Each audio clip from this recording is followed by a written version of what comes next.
Y mañana. La cualquiera te pide bonito, pues, pero fue muy a la defensiva y no me gustó. ¿Vas a tomar tu gaseosa? ¿Quieres? No, para ponerme. A ver, con respecto a lo que nos quedamos Le puse en uno. toxoplasma, vamos a hablar de la transmisión. Ahí estaríamos nosotros viendo que mediante la ingesta de carne cruda, en este caso estaríamos contaminando con los quistes tisulares. Y dentro de cada quiste tisular estarán los bradizoides. También a través de la ingesta de alimentos o aguas están contaminados con el estadio infectivo para los dos hospederos. O sea, hablaríamos de la contaminación a través de los ooquistes esporulares. Otro, transmisión congénita, es una transmisión vertical de madre a hijo. Otro, mediante trasplante de órganos o ya sea mediante la transfusión sanguínea.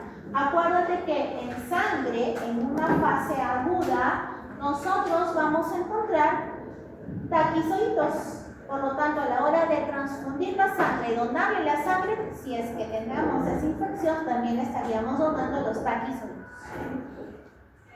Y un accidente biológico es el que ocurre a nivel de laboratorio. Si de repente la pacientita o el pacientito, cuando, ¿qué importa el sexo?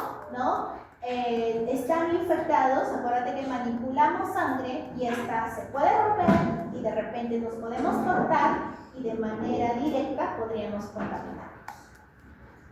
Factores de riesgo, tener gatos, sobre todo estos gatos que estén contaminados con ese toxoplasma y sobre todo ponerse en contacto directamente con las heces del gato contaminadas. Lavado de las cajas de descanso de los felinos, pero sin guantes. Cuando nosotros hacemos limpieza de estas cajitas de este arenero y no nos ponemos guantes, entonces tenemos una infección de un contacto directo, ¿ya? Por o a través de esos ooquistes que estarían ya siendo escoltados. Trabajo de jardinería en sitios donde defecan los felinos. Claro, tenemos entonces ese lugar en el cual lamentablemente hay deposición de gatos.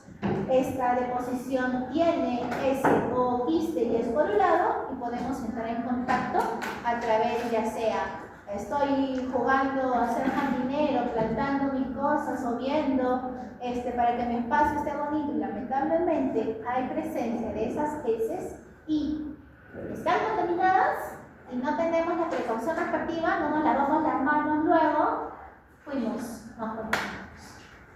Ahora, con respecto a la patogenia, acordarse que los esporozoitos, acuérdate que van a ingresar, por cada ooquiste hay 8 esporozoitos, bradizoitos, acuérdate que están en el quiste tisular, o sea, por cualquiera de estos dos, el ser humano se puede contaminar. Y también, ¿por qué no decirlo? Los hospederos definitivos también se pueden contaminar. El gatito puede lamer el lugar donde hizo la deposición y el otro gatito contaminado y ya se contaminó a través de ese ooquiste esporular. ¿Okay? ¿Qué más? Estos pueden ingresar, ¿no?, a una célula nucleada a través de las rótreas, los cuales van a impedir el proceso de una endocitosis o fagocitosis. ¿Por qué? Por la presencia de la vacuola parasitófora que tienen todos los apicomplexos. ¿Habrá destrucción celular? Sí. ¿Se producen lesiones tisulares? Ok. Áreas de necrosis rodeadas por linfocitos, monocitos y células plasmáticas. Todas nuestras células blanco van a ir a contrarrestar esta infección. La duración de la fase aguda depende de los factores intrínsecos, como sería la cepa de Toxoplasma gondii, involucrada y los factores extrínsecos, tal como la capacidad de la respuesta del hospedero. Si el hospedero es inmunocompetente, entonces va a tener que el hospedero está lidiando contra la infección y sobre todo va a ser asintomático, no va a presentar síntomas, ¿ok? Si el hospedero, en este caso, es inmunocompetente, entonces la transformación del taquizoito al gradizoito se va a tener que realizar para que ya ese gradizoito se quede como quiste tisular en cualquier órgano o en cualquier tejido. Y cuando ya está como quiste tisular, estaríamos hablando de una fase crónica. Dentro de las manifestaciones clínicas, acuérdate que la forma sintomática ocurre en más del 90% de las infecciones adquiridas. Fíjate la sintomatología: mialgias, fiebre, malestar general y anorexia. Hasta ahí todavía yo no tengo cómo cruzar mis síntomas con el toxoplasma. Todavía no sé si es toxoplasma. Fíjate si es sintomático: malestar general, astenia, cefalea, eritema, atralgia, también causado por cualquier organismo. En este caso puede ser un proceso viral. Puede de repente dar algún tipo de regionalización, originar ciertos síntomas, ciertas características clínicas de acuerdo al órgano infectado. Ok, puede ser. En la forma ganglionar: malestar general, anorexia, astenia, cefalea y polineuropatía. Hasta ahí todavía no sé si es que es toxoplasma, porque esos ganglios se pueden infectar por la presencia de algún patógeno, no necesariamente por toxoplasma, ¿ok? Forma generalizada: fiebre, escalofríos después de 2 semanas de incubación del parásito. Astenia, anorexia, vómitos, insomnios y al tercer día, ya aquí cambió, fíjate este síntoma: erupción cutánea, hay un rash cutáneo, ¿ok? Por lo tanto, entonces, tampoco te estoy diciendo que vamos a dar por toxoplasma, sino que también existe, después de 14 días, la presencia de esta sintomatología más el rash. ¿Por qué te estoy hablando así poco a poco? Porque acuérdate que tú, esto le tienes que escribirle a tu guidio. Tú manejas el guidio. A veces, no todas las manifestaciones clínicas te van a dar con el parásito paralidio.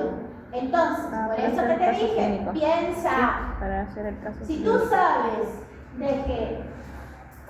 sabes de que el parásito es lo que tú estás pensando, ¿no? Y tú piensas en eso, fíjate qué manifestaciones clínicas ingresas, ya que no todas te van a dar con el caso de Guido. Por eso piensa, porque tú manejas al Guido. Si le dijeras ya, oye, mediante el ChatGPT, necesito amablemente, por favor, que me digas esto, puede hacer, pero tú estás ingresando los datos, ¿ok? De ti depende, por ejemplo, yo he calificado hepatitis A. Si estoy enseñando parásito, ¿cómo me vas a dar un diagnóstico de hepatitis? Leptospira. ¿Cómo vas a llegar a una leptospirosis? ¿Es por qué? Porque has introducido mal esas manifestaciones clínicas en el libro. No le eches la culpa al vídeo, es estúpido, porque tú manejas eso, ¿ok? Otro dice, puede causar también miocardiopatía, pero ojo, esa miocardiopatía también puede estar ligada a otro parásito que vamos a ver de acá a la siguiente semana, que es Chagas, por ejemplo. ¿Qué es lo que puedo hacer entonces? Pregúntale. ¿Con quién vives? ¿Qué animales están asociados a tu casa? ¿Qué comes? ¿Tienes agua y desagüe completo? Para que por ahí más o menos puedas decir, uy, si este tiene bastantes gatos, entonces le voy a mandar a hacer un examen serológico, una ELISA, utiliza para toxoplasma. ¿Ok? Porque tú ya estás ligando, asociando a ciertas cositas que te vas a tener que adquirir en tu curso de parasitología. ¿Ok? Porque hasta ahí estricto. ¿Cuál es el diagnóstico? No sé. Todavía no sé. Te dije, miocarditis, pero también puede ser Chagas. Entonces, ¿qué le vas a preguntar a tu paciente? ¿Cuál es su zona endémica? ¿Dónde vive? ¿Ha tenido picaduras de insectos? Sí. Yo hace 2 semanas me picó y se me inflamó todo el ojo. Entonces, si hay un insecto, pues ya no va a ser toxoplasma. Más o menos ahí va a discriminar. ¿Ok? Si de repente esta toxoplasmosis es latente y crónica, no se presentan signos ni síntomas clínicos. La única indicación sería a través de la detección de pruebas serológicas. Por lo tanto, ahí entonces pedirías un ELISA o un INFI y confirmas con un PCR. ¿Ok? Una toxoplasmosis ocular puede ser de manera que se dé de manera congénita clásica o mediante una manifestación tardía o no congénita. Si es congénita clásica, sobre todo asociado a los recién nacidos, y este recién nacido será un niño prematuro, no va a esperar las 40 semanas de gestación. Puede nacer a las 28 semanas, 32 semanas, 34 semanas. Sobre todo eso. Profesora, entonces, ¿qué va a pasar? El niño va a nacer con bajo peso y sobre todo va a tener la presencia de esta tetrada de Sabin. ¿Qué es?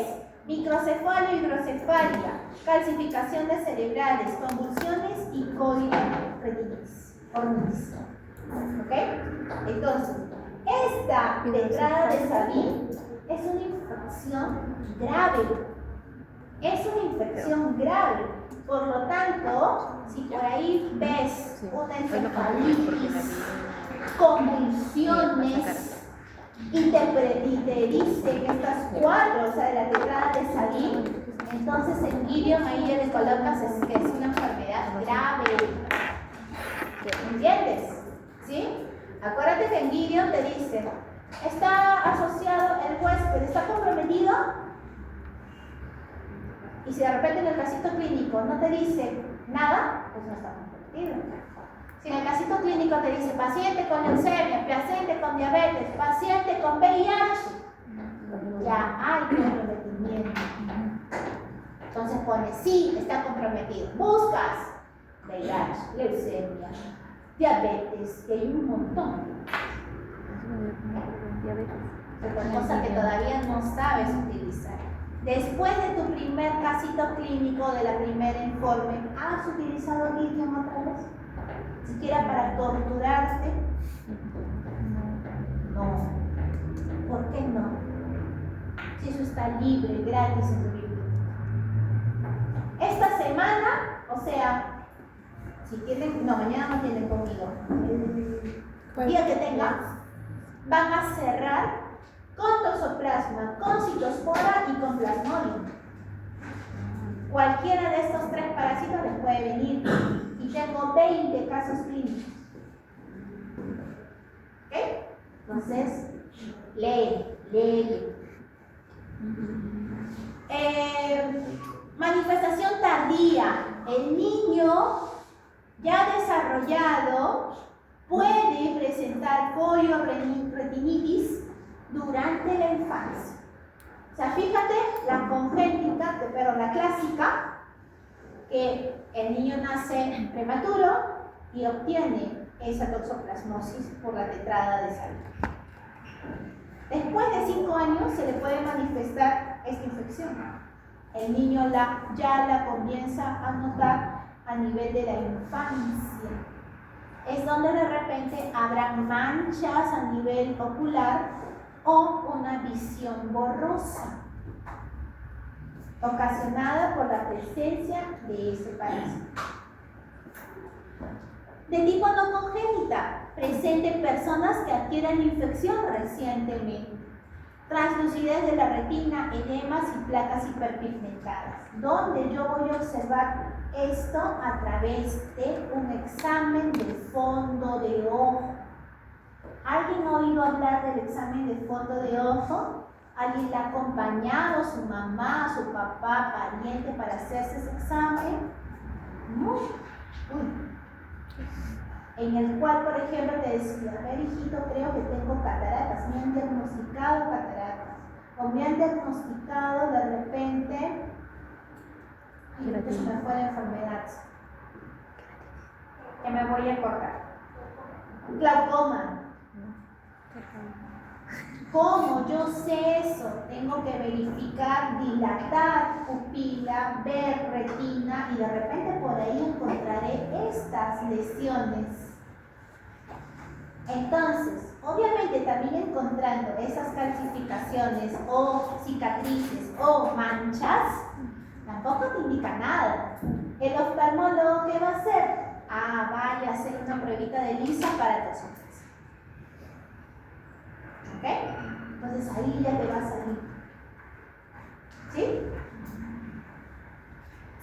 Dentro de las manifestaciones clínicas para una toxoplasmosis congénita, acuérdate que la transmisión es vertical, por lo tanto es una transmisión de tipo transplacentaria. Por ejemplo, durante los primeros meses de gestación, se va a manifestar por la muerte del feto en el útero, por eso que habrá abortos repentinos, primer trimestre de gestación. Luego pueden infectarse, sí, pero el riesgo fetal va a ser menor. El mayor riesgo que va a ocurrir será en el primer trimestre de gestación.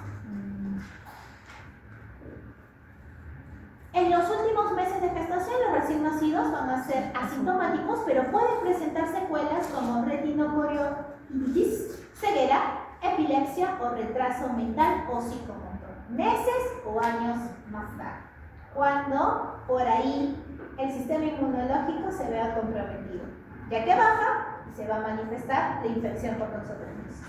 ¿Okay? Características, ¿qué les van a dar? El niño recién nacido va a tener ictericia, va a tener hepatosplenomegalia, ¿ok? Va a tener también miocarditis, encefalitis, o sea, ahí producirá esa tetrada de Sabin, hidrocefalia, convulsiones, habrá también coriordinitis, habrá también calcificaciones cerebrales.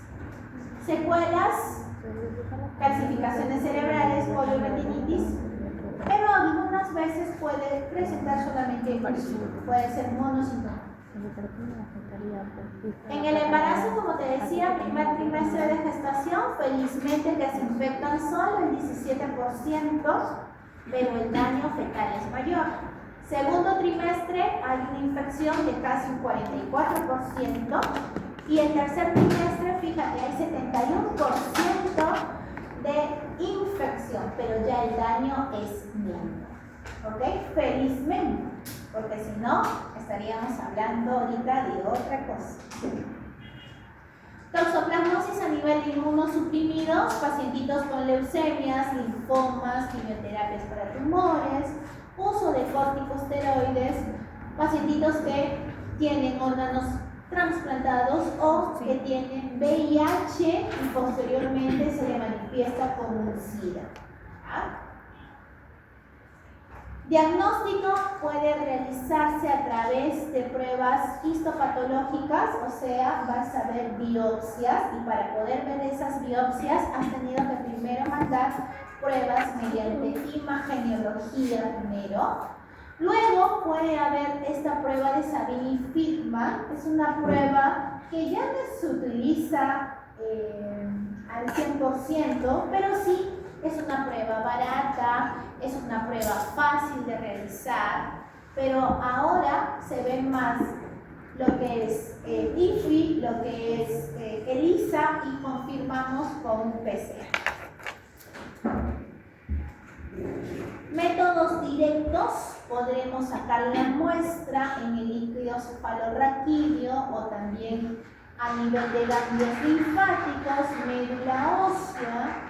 Hacemos punción para poder obtener estos parásitos frescos y van a colorearse a través de YENSA o H. La pruebita de Sabin-Filman es la reacción antígeno-anticuerpo. ¿Ok? Entonces, esta reacción antígeno-anticuerpo, pues vamos a tener que verificar el antígeno que le vamos a dar nosotros, que es nuestra sangre, y el anticuerpo por algún tipo de repente reactivo, ¿no? El cual pueda unirse y si se tiñe de azul de metileno, es una reacción negativa. Si el 50% o más de parásitos no se tiñe, la reacción será positiva. Como te digo, esta prueba se puede utilizar solo por protocolo, pero no te va a dar el 100% de un descarte de esta toxoplasmosis. Profesora, una consulta. En lo que es lo de hidrocefalia, ¿cómo el parásito actúa? Porque yo lo que sepa, para que un bebé llegue a tener hidrocefalia es cuando primero presenta lo que es una mielomeningocele, porque no hubo el tubo neural no se desarrolló bien. Entonces, ¿qué pasa aquí? ¿El parásito afecta al tubo neural o cómo es? Lo que pasa es que el parásito, a la hora de atravesar ya la placenta, como taquizoito, va a recorrer toda dependiendo en qué semana esté afectado. Si está dentro del primer trimestre, por ejemplo, la mamita se infectó en la semana 2. ¿Qué ocurre en la semana 2 de la formación del feto? Desarrollo y crecimiento, ¿cierto? Ahí ya formé tu neural. No, ese recién no, todavía no. Entonces, si es que hay parásitos ahí, ¿tú crees de que ese tubo neural se cerrará? No. Va a alterar entonces. A pesar que la mamá, digamos, consuma lo que es el ácido fólico, igual afectaría. No, claro, no tiene nada que ver. No tiene nada que ver. Porque el parásito está ahí. Ya. Esa infección, ese parásito, ese taquizoito atravesó placenta. Entonces, en hidrocefalia, el parásito va a actuar en el tubo. Bueno. En general, cuando el paciente tenga la tetrada de Sabin, haya una encefalitis, porque va a causar ese tipo de alteración a nivel del sistema nervioso. ¿Estamos? Entonces fíjate que es un poquito bastante complicado, ¿no? Este toxoplasma cuando hay esa primoinfección en pacientes en el primer trimestre de gestación. ¿Ok? Otro tipo de pruebita podría ser esta IFI, pero lo que necesitamos van a ser sobre todo una gamma globulina, otro reactivo que es el isotiocianato de fluoresceína y sobre todo un microscopio de luz ultravioleta. Entonces tenemos todo eso, hazle IFI. Es específica esa prueba, ¿ok? Pero es cara. Uno, nada más para tener un microscopio de luz ultravioleta, hay que tener bastante inversión. Otro, el reactivo, porque este reactivo me va a dar este color en particular, que es un verde neón. Entonces, yo a la hora de tomar la muestra, aplicarle los reactivos necesarios, yo voy a ver, así como ustedes ven, con la plaquita, con la laminita, yo voy a prender mi microscopio con luz ultravioleta y detectaré esta fluoresceína, ¿no? Esta fluoresceína, que es como si fuera una luz neón. ¿Ok? Prueba de Lisa. Esta es la más utilizada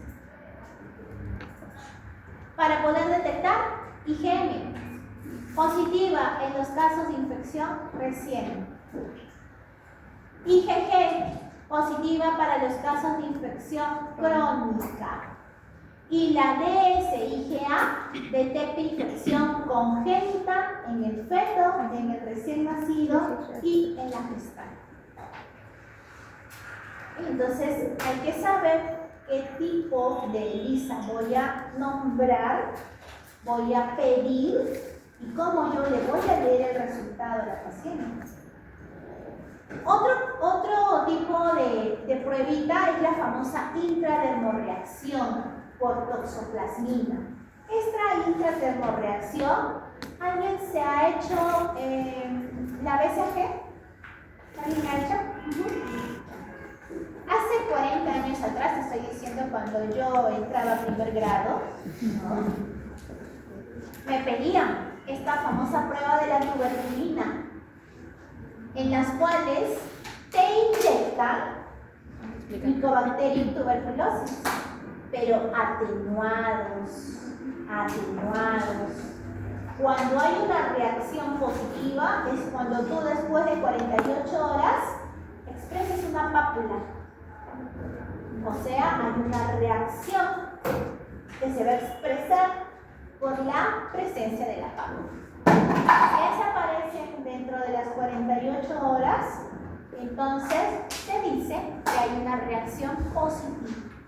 Por lo tanto, la pacientita tiene Mycobacterium. En este caso es lo mismo. Y si después de 48 horas hay esa pápula, entonces el paciente podría ser que tenga esta reacción positiva para toxoplasma. ¿Por qué te digo que podría ser?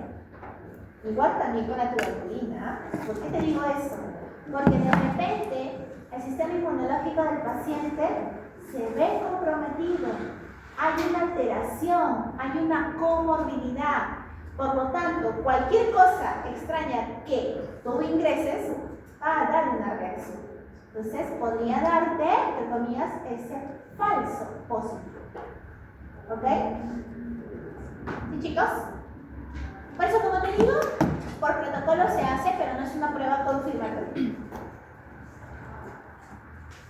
IgM aparece durante las primeras 2 semanas de la enfermedad aguda. Presentan niveles máximos entre la 4ª y la 8ª semana. Descienden hasta alcanzar valores indetectables, aunque pueden persistir durante hasta 18 meses después de la infección aguda. IgG aparece más lentamente.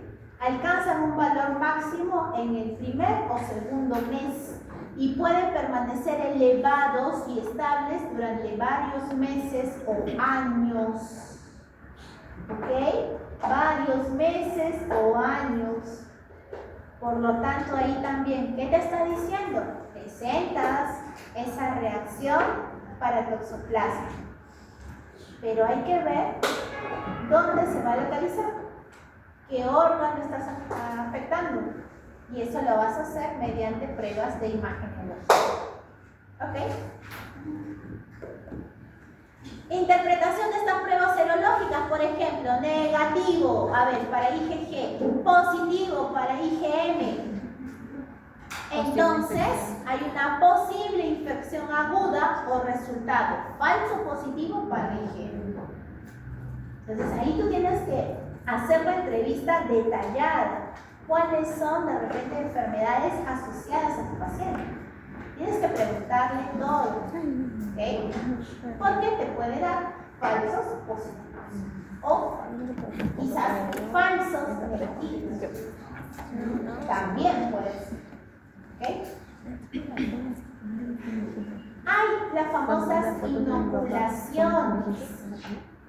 Antes, cuando yo estudiaba, por ejemplo, inmunología, yo estudié inmunología 1 año y mis amiguitos de laboratorio eran mis ratitas, mis pericotitos, cuyes y conejos.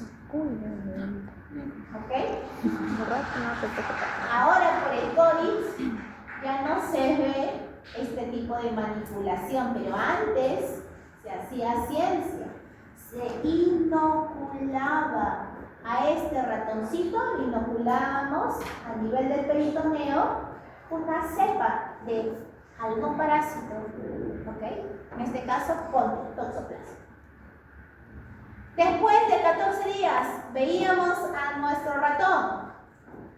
bailando solito, bonito, correteando, haciendo toda su vida comiendo, le presentó alguna tumoración, algo por ahí, nada, perfecto. ¿Qué desarrolló? Anticuerpos. ¿Contra qué? Contra ese toxoplasma. ¿Me interesan esos anticuerpos? Por supuesto. Por supuesto. ¿Ok? Entonces, así, por ejemplo, hay investigación y hasta puedes descubrir una vacuna. Pero hay que ver si es que eso hay una reacción para el paciente y ser humano. Porque es una cosa que es lo que pasa en el animal y es otra cosa que es lo que pasa en el ser humano. Es por eso que hasta ahorita no hay ninguna vacuna para toxoplasma que sea totalmente creíble, ¿no? Todavía están haciendo las investigaciones, ¿ok? Y ya, mejor no les cuento de mis experiencias con las ranitas y con los conejitos, ¿ya? Tratamiento. Este es el antiparasitario, la pirimetamina. Se le asocia un antibacteriano que es la sulfadiazina. Esta sulfadiazina es la asociación de esta sulfa, pues trimetropina y sulfamethoxazol son sulfas, que algunos han expuesto en su seminario con la palabra cotrimoxazol. Es la asociación, el cotrimoxazol, de la sulfamethoxazol más la trimetropina. Si de repente lo han dicho de manera separada, está bien. De repente han dicho los dos juntos, también está bien. ¿Ok? Ya cuando lleves farmacología, ahí ya hará su mecanismo de acción. Ahora, netamente, está bien. Pirimetamina más estas sulfadiazinas y leucovorin. ¿Ok? Si es que la pacientita o el pacientito es alérgico a estas sulfas, entonces le das clindamicina o atobacol, que son antibacterianos. ¿Ya? Se le asocia entonces el antiparasitario y el antibacteriano. No le das tratamiento a pacientes inmunocompetentes asintomáticos. ¿Para qué le vas a dar el tratamiento? No está presentando ningún síntoma. O infecciones, pacientitos que presenten infección aguda, leve, no complicada. Y el tratamiento se le va a dar en pacientitos que ya presenten enfermedad visceral o con sintomatología grave o persistente. Ok.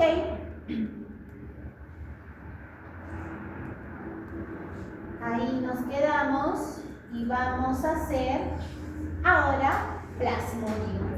Justo está la cinta. A ver, vamos con esta ruleta. Se le considera vector de plasmodium. ¿Anófeles, culex o aedes? Aedes no es. Anófeles. Anófeles.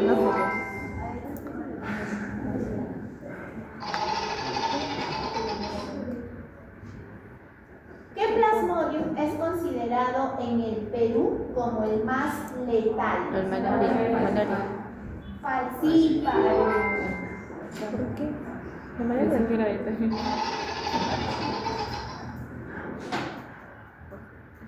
El ciclo esporogónico, o sea, hay dos ciclos, esporogónico y el esquizogónico. Estamos hablando ahorita del esporogónico. Será en el vector y se produce una reproducción de tipo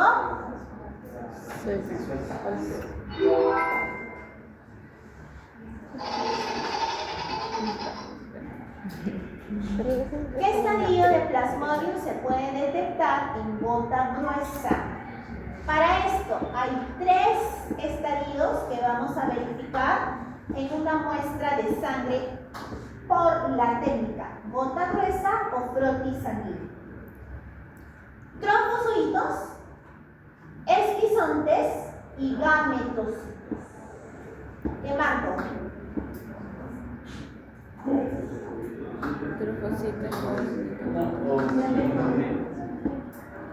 Trofozoito joven y gametos.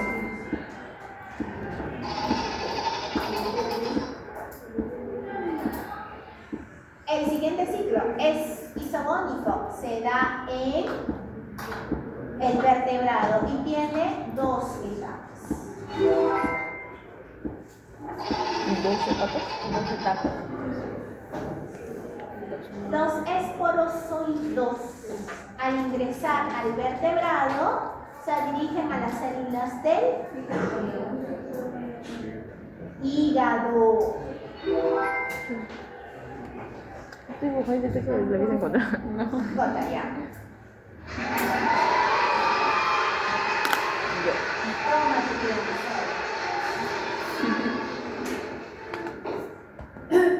Ok. Vamos a hablar entonces de plasmodia, o comúnmente lo que llamamos malaria.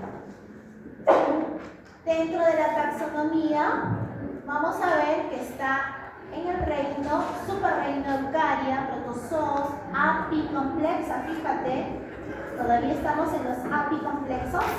Esporozoea, Escoccidia, Aemosporida, familia Plasmodidae, género Plasmodium. Y vamos a ver especie Falciparum, especie Vivax, especie Malaria, especie Ovale y Knowles. A nosotros nos interesan las cuatro primeras, porque Knowlesi está asociada más en malaria, pero en monos. Aunque dicen las últimas investigaciones que ahora también se le asociaría al ser humano, pero no es muy prevalente. Hay que saber diferenciar Plasmodium vivax, levántate, Plasmodium malariae, vivax, asociada a la famosa fiebre terciana benigna. ¿Por qué terciana? ¿Por qué cuartana? Es cuando esta sintomatología, sobre todo esas fiebres altas, 38.5, 39.5, 40 grados, van a manifestarse.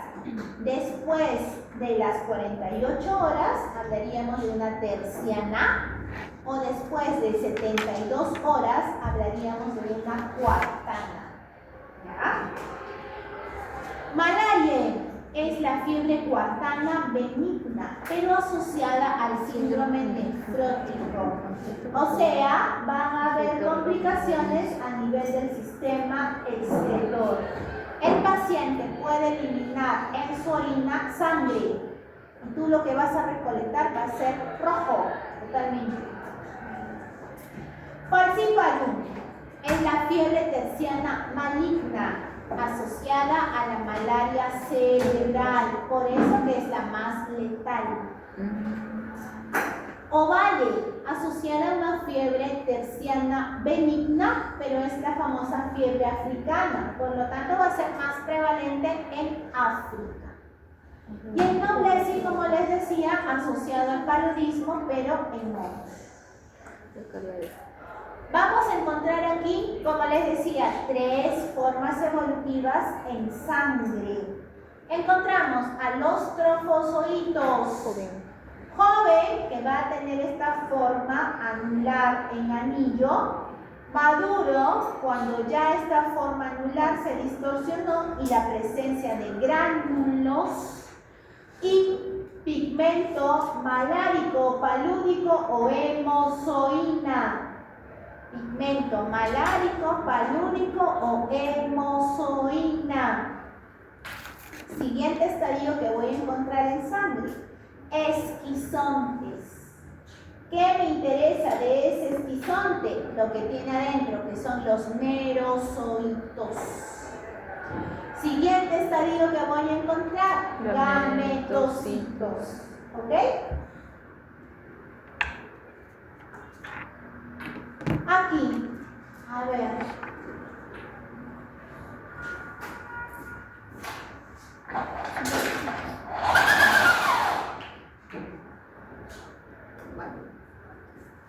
¿Qué es lo que quiero que veas o lo que vas a ver con los doctores para los trofozoitos.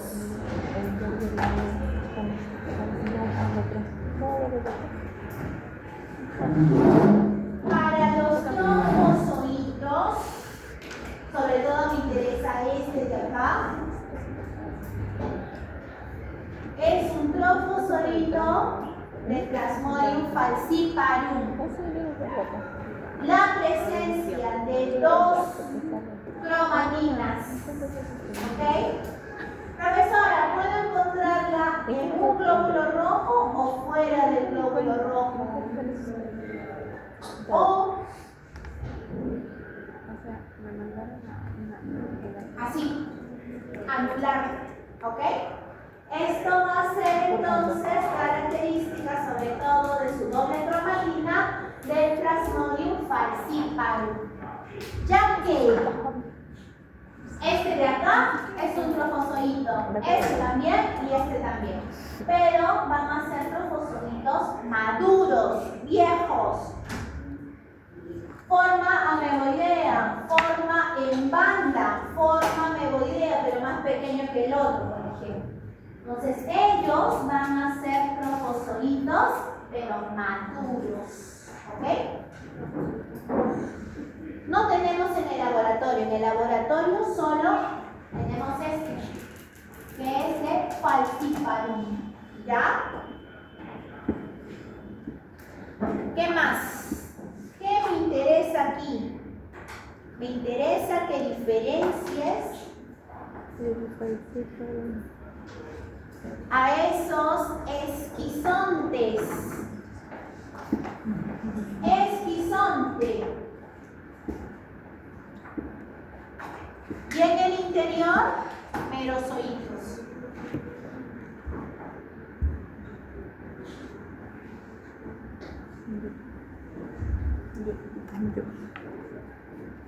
¿Por qué es importante esto? Porque lo vamos a ver ahorita en su ciclo biológico. No tenemos en láminas, se salvaron. Pero es muy importante porque en el interior de este esquizonte vamos a encontrar a los merozoitos. ¿Ya?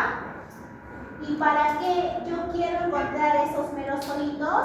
Porque los voy a contar y así podré diferenciar si es de la especie Vivax, si es de la especie Malariae, si es de la especie Falciparum o del Ovari. ¿Ok? Bueno, el malaria ¿Estamos, chicos? es más, ¿Sí? más específico. Perfecto. Siguiente. Ya te canto nada. Ya no me prestas atención. Gametocitos. ¿Dónde está? No. Gametocito que me interesa que veas es de Falciparum.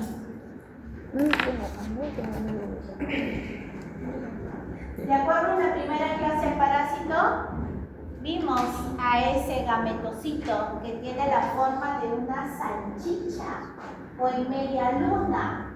Este es específico, esa forma de Plasmodium falciparum. ¿Ok? Diferencio a esos gametocitos en macro y microgametocitos.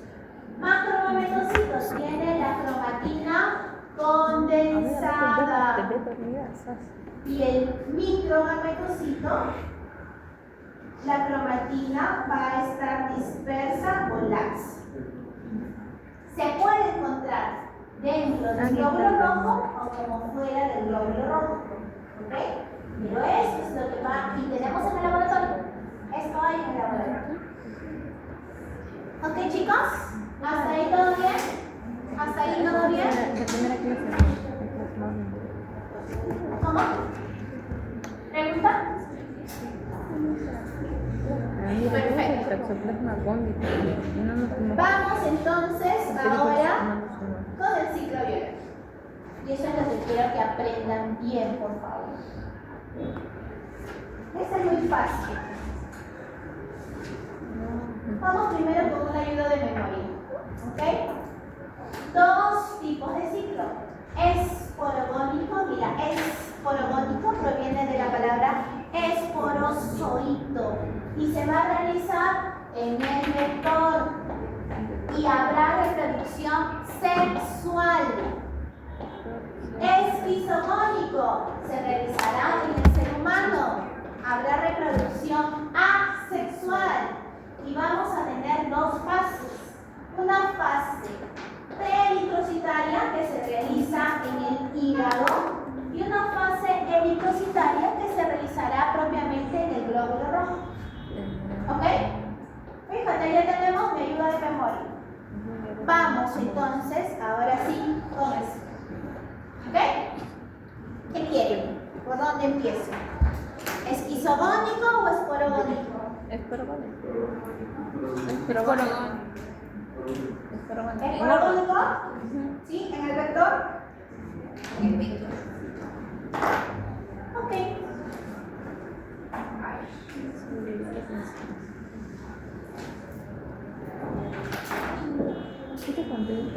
Vamos por tu vectórico. Siglo.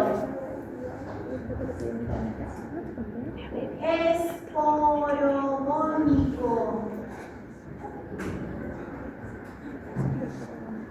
¿Qué dije que? Esporo.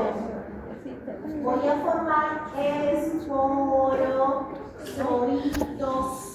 Y este ciclo va a ser el estadio infectivo para el ser humano.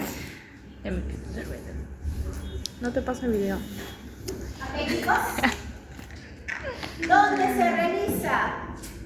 Se realiza en el vector.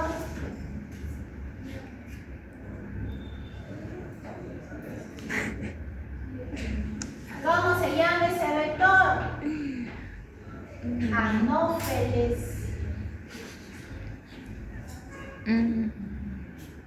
Especialmente la hembra.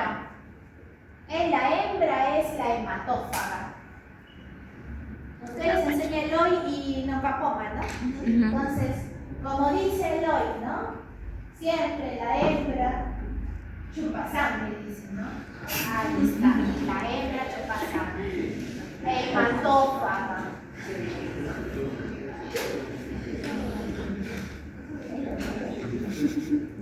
Pero hay un porqué. Porque la hembra va a poner huevos. Por lo tanto, tiene que tener alguna proteína para poder nutrir a esos huevos. Así le van a contestar, ¿ya, chicas? Como yo no voy a estar ahí, Mira, no voy a panero sí defender. está. Ustedes se van a defender solas. Porque eso sí o sí lo va a decir él. Definitivamente. Entonces, vamos a ver en el vector. Entonces, tenemos que ver reproducción sexual. ¿Ok? Ok, entonces, este pacientito está enfermito. Si el paciente está enfermo, viene una sacudida libre, limpia, no tiene parásito, pica.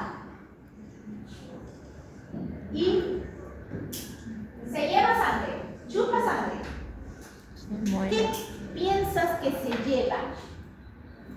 De los 3 estadios evolutivos que hemos hablado, que vamos a encontrar en la sangre: trofozoitos, esquizontes, gametocitos. ¿Qué se lleva? El guisón. Gametocitos, y voy a realizar reproducción Allá. sexual. ¡Ay, Dios mío! Gametocitos, por Dios. Pero cerca.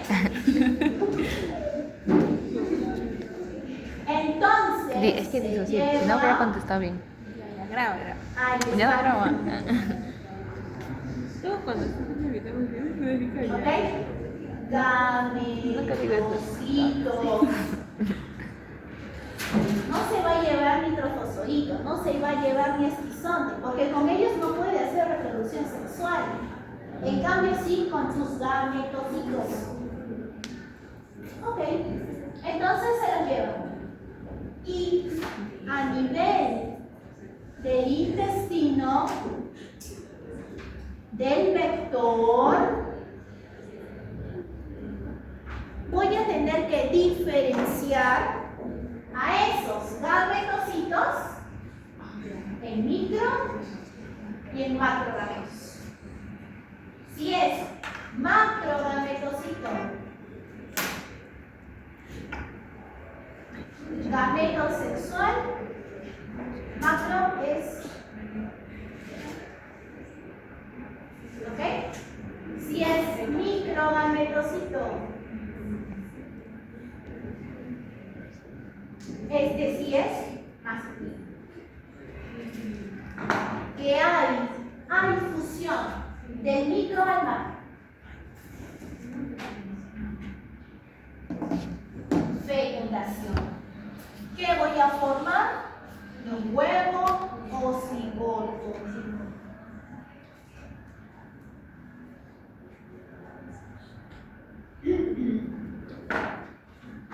¿Qué más? Este huevo cigoto ahora se tiene que diferenciar a la forma móvil del parásito.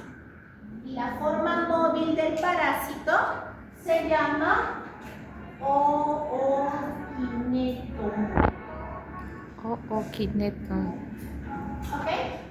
Ese ookineto, como es móvil, va a tener que atravesar la membrana epitelio intestinal a través. ¿Para qué? Para poder formar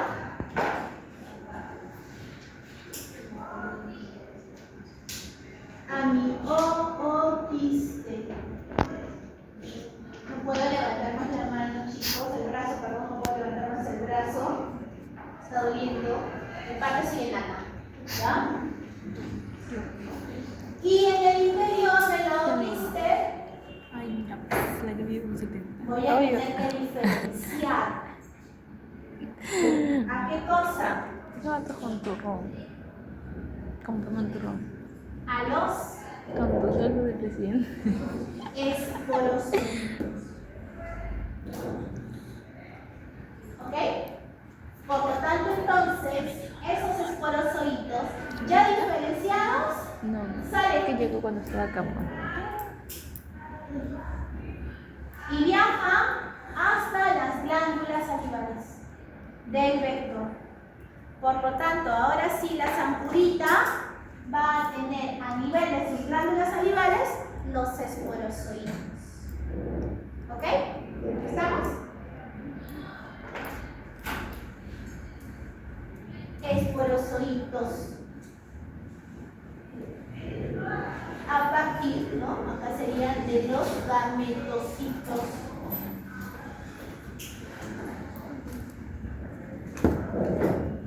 Macro, micro, se unen, forman el cigoto. Este va a tener que diferenciarse al ookineto. Todo esto, acuérdate que se realiza a nivel de intestino. De aquí del vector. El ookineto tiene que salir de la mucosa, de la membrana gástrica intestinal, para formar los ooquistes. 15.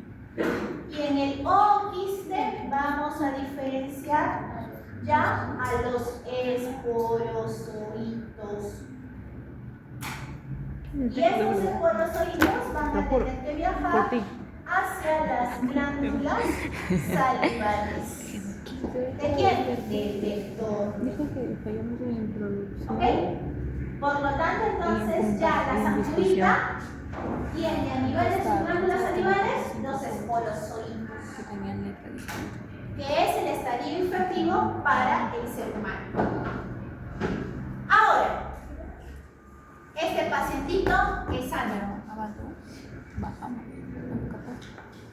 Viene la zampurita Solo la en uno. sus glándulas salivales, ya tiene el esporozoito. inocula esporocitos. ¿Ok, chicos? ¿Sí? Por lo tanto, entonces, ahora haríamos ¿Por qué me lo rechazas? ciclo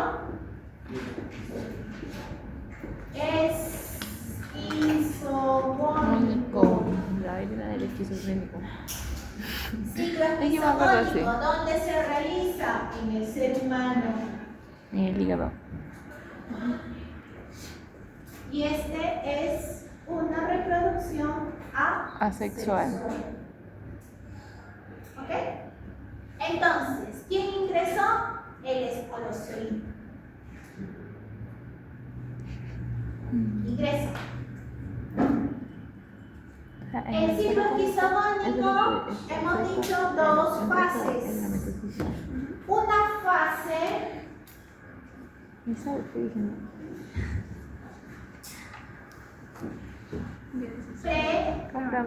pre-eritrocítica, Había uno de un sol. o sea, En Tambo. hígado, No sé si irán vendiendo. o sea, voy a hablar de mis hepatocitos. Y para que este esporozoito ingrese, necesito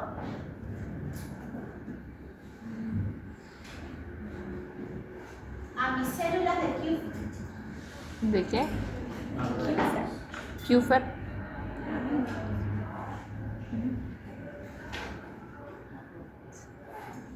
Pero estas células de Kupffer, tú me dirás, profesora, es un macrófago.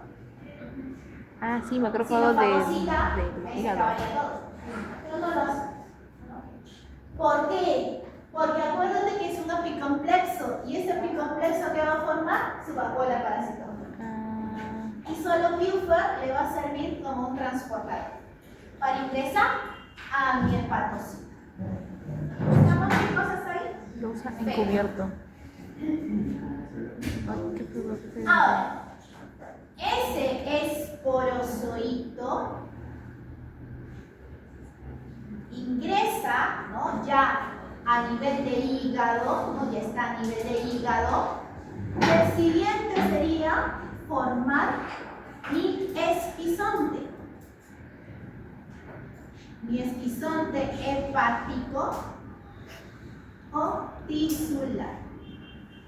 O sea, yo voy a formar esto y en el interior veré merozoides. ¿Estamos? ¿Sí? Siempre y cuando yo, sobre todo, estaré en Plasmodium falciparum. ¿Y el otro cuál era? Pero hay un estadio que por allí se me está escapando. Y ese estadio Compartir lo mismo. vendría a ser de esporozoito a ser hipnozoito. No. ¿Qué es hipnozoito? Es la forma latente, es como si estuviera durmiendo el parásito. Pero solo este hipnozoito se formará en dos especies de Plasmodium. Plasmodium vivax ¿Y falciparum? y Plasmodium ovale. ¿Ok? Nosotros tenemos vivax y falciparum. Si es vivax, hace hipnozoito.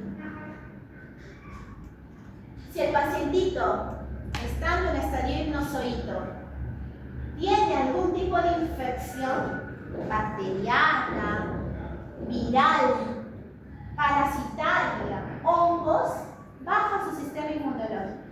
Por lo tanto, va a ser esquizofrénico. Si no tiene ese comprometimiento del sistema inmunológico, se queda como hipnozoide. Para la especie vivax y para la especie ovale. ¿Estamos, chicos? Y solo se queda de poner. Entonces, nosotros estamos haciendo falciforme. Así que del esporozoito voy a formar mi esquizonte hepático o tisular. ¿Para qué me sirve? Porque te he dicho que es lo que voy a verificar en el interior. Merozoitos. Y esos merozoitos van a salir y lo que van a hacer es ingresar al glóbulo rojo. Entonces ya estaría hablando de mi segunda fase, que es la fase eritrocítica. ¿Ok, chicos? En la fase eritrocítica es cuando ya el merozoito ingresó al glóbulo rojo. ¿Ok? ¿Estamos? Merozoito ingresa al glóbulo rojo. ¿Qué es lo que va a hacer? Así. Ahora se vuelve un trofozoito joven. Ahí está. Un trofozoito de plasmodium falciparum. Trofozoito. ¿Ok? Este puede ser joven, este puede ser maduro, viejo. Perfecto. Siguiente, ¿qué voy a formar? Esquizontes.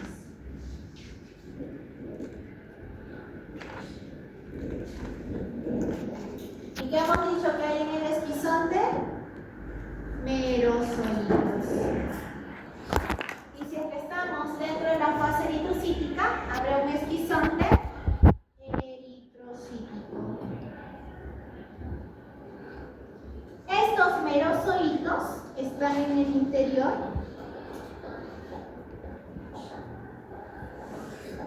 Salen, se liberan. Y otra vez, cada uno ingresará a su glóbulo rojo. Y hará todo esto. ¿Estamos? ¿Qué es lo que va a presentar tu paciente? Anemia. Ligado a una hemólisis, porque como va a ingresar, va a alisar a ese glóbulo rojo y se puede asociar una trombocitopenia.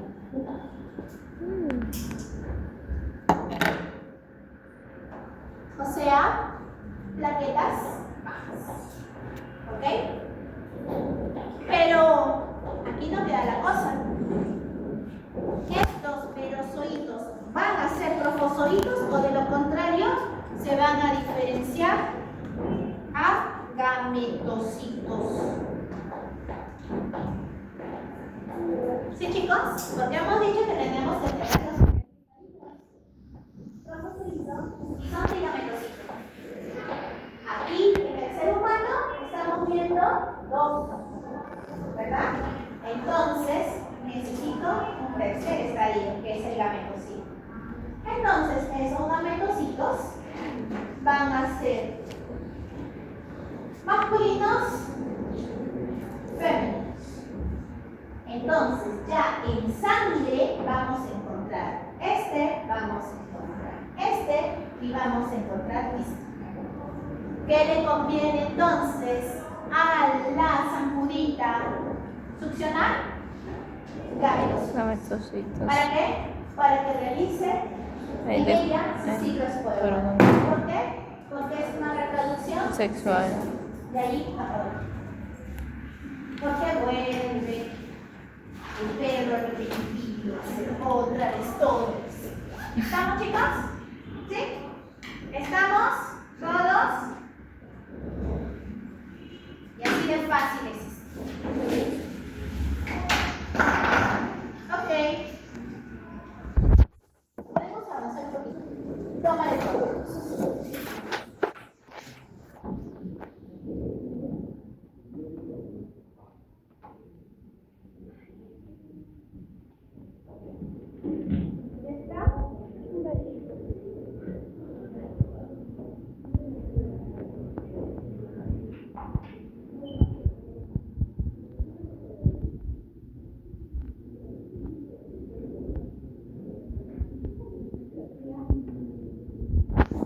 sería. Dependiendo de su operación. Entonces, ¿qué me decía? Estadio latente, forma latente, tengo del tiempo. hígado para la especie de axioma. Se van a formar esquizontes en el ciclo esquizogónico, esquizonte hepático o tisular o esquizonte intraeritrocitario o eritrocitario. ¿Ok?